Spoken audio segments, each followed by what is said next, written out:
இரு துறைகளுக்கிடையே நடைபெறும் பனிப்போரை தடுக்க தவறிய நிர்வாக திறனற்ற விடியா திமுக அரசுக்கு அதிமுக பொதுச் செயலாளர் எடப்பாடி கே பழனிசாமி கடும் கண்டனம் தெரிவித்திருக்கிறார். அதிமுக பொதுச் செயலாளர் எடப்பாடி கே பழனிசாமி வெளியிட்டிருக்கும் அறிக்கையில், தமிழக காவல்துறையைச் சேர்ந்த காவலர்கள் தாங்கள் பணி செய்யும் மாவட்டங்களில் அரசு பேருந்துகளில் இலவசமாக பயணம் செய்யலாம் என்று கடந்த 2021 பொம்மை முதல்வர் ஸ்டாலின் சட்டப்பேரவையில் அறிவிப்பு வெளியிட்டார். விடியா திமுக அரசின் மற்ற அறிவிப்புகளைப் போலவே வெற்றி விளம்பரத்திற்கான கண் துடைப்பு அறிவிப்புதான் என்பதை நாங்குநேரியில் காவலருக்கு இலவச பயணம் மறுக்கப்பட்டதும் அதற்கு போக்குவரத்து துறை வெளியிட்டுள்ள விளக்கமும் தெள்ளத் தெளிவாகிவிட்டதாக குறிப்பிட்டுள்ளார்.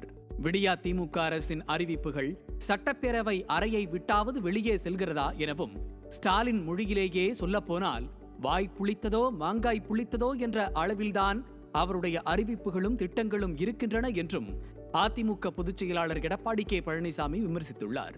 இந்த நிலையில் விடியா திமுக அரசின் கீழ் இயங்கும் காவல்துறையினருக்கும் போக்குவரத்து துறையினருக்கும் மாநிலத்தில் பல்வேறு இடங்களில் மோதல் போக்கு உருவானதாக வரும் செய்திகள் கவலை அளிப்பதாகவும், ஒரு அரசின் இரு துறைகள் மோதிக்கொள்ளும் செய்தி இதுவரை வரலாற்றில் யாரும் கேட்டிராதது என்றும் குறிப்பிட்டுள்ளார்.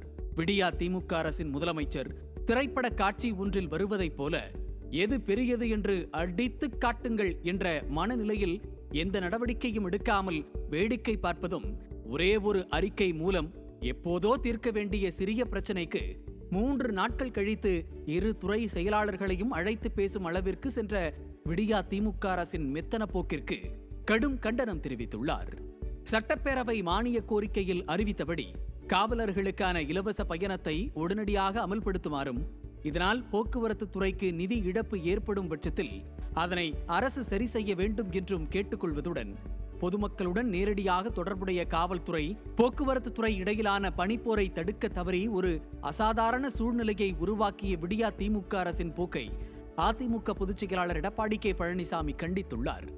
எனவே உடனடியாக பனிப்போரை சரி செய்ய உரிய உத்தரவு பிறப்பித்து இயல்பு நிலைக்கு கொண்டுவர அதிமுக பொதுச் செயலாளர் எடப்பாடி கே பழனிசாமி விடியா திமுக அரசுக்கு வலியுறுத்தியுள்ளார்.